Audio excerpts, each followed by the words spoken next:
Na formação da música cristã, da música que eu sempre escutei, ela é oriunda da igreja. No Brasil, a gente tem uma separação maluca entre música gospel e secular. Isso não existe. Quando tem música, tem verdade e a gente deve estar junto. Lembra disso? Faz tempo, hein? Ed Mota, em 2010. Quais as consequências práticas dessa separação para quem é artista, para quem vive de música, por exemplo? Bem, eu acho que o mercado brasileiro ele é muito segregado geral, né? Eu acho que o mercado assim, você tem os nichos, não é segregado, segregado não é a palavra boa.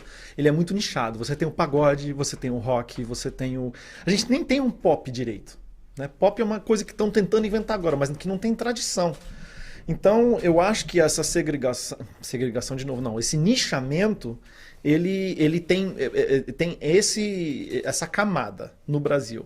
Para além do nichamento, que é uma coisa que existe de fato, eu acho que ainda tem uma outra coisa, que isso é uma coisa muito triste, mas bom, teologicamente nós temos Gênesis 1 e temos Gênesis 3. Gênesis 3 é a queda, né? O pecado, Éden, etc. Né?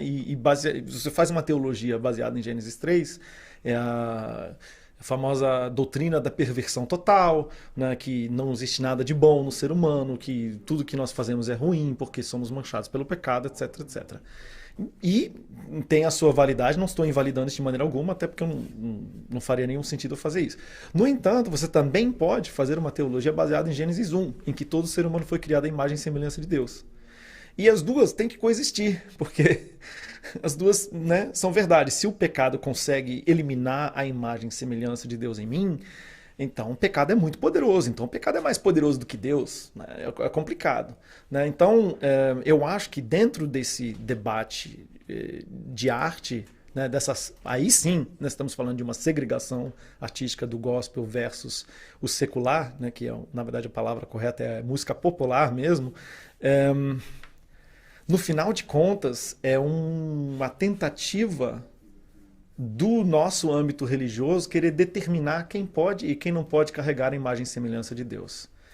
E infelizmente, quando a gente olha historicamente, isso foi feito com os negros africanos que foram escravizados, isso foi feito com os indígenas, né, que eles não criou-se a teologia, a doutrina de que eles não eram seres humanos criados à imagem e semelhança de Deus, por isso que você podia escravizar, por isso que você podia exterminar, isso que justificaria o genocídio. Então é muito triste a gente pensar que uma coisa tão danosa que matou literalmente centenas de milhões de pessoas, quer dizer, a gente não tem números também, né, exatos de quantos povos originários de fato morreram, né, com a colonização, com a tomada das Américas, e nem dá para a gente sabe quantos escravizados foram levados cativos, né, da África, sabemos aproximadamente quantos chegaram vivos nas Américas, mas também não temos assim, porque assim esse foi o primeiro passo, depois a gente teve colonização, exploração, etc, etc. Então assim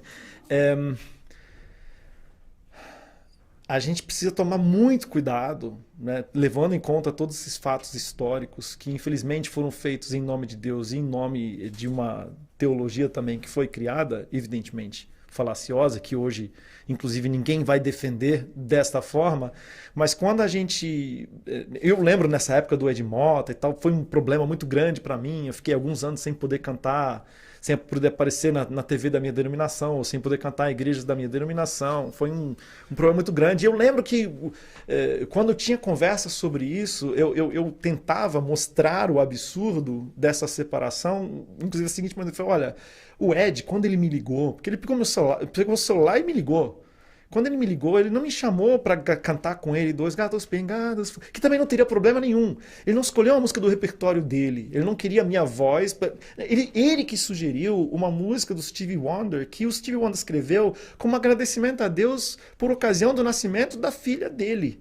Da primeira filha dele, que é Isn't She Lovely, é essa música. Ele, por iniciativa dele, com a noção que ele tinha dessa separação, dessa divisão, ele sugeriu uma música que seria de um campo neutro, E eu acredito, eu nunca conversei com ele sobre isso, mas eu acredito que foi também uma tentativa de me preservar e de preservar o Renatinho Max, né? Porque não fui só eu, né? Foi o Renatinho Max também. Fomos nós três. Então,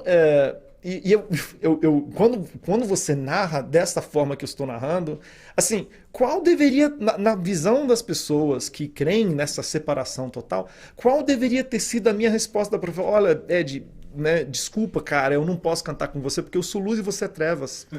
E a luz não se mistura com as trevas. Peço perdão, mas você precisa entender que para mim, dentro da minha teologia, você é um sub-humano, você não carrega a imagem e semelhança de Deus, então eu não posso me associar a você.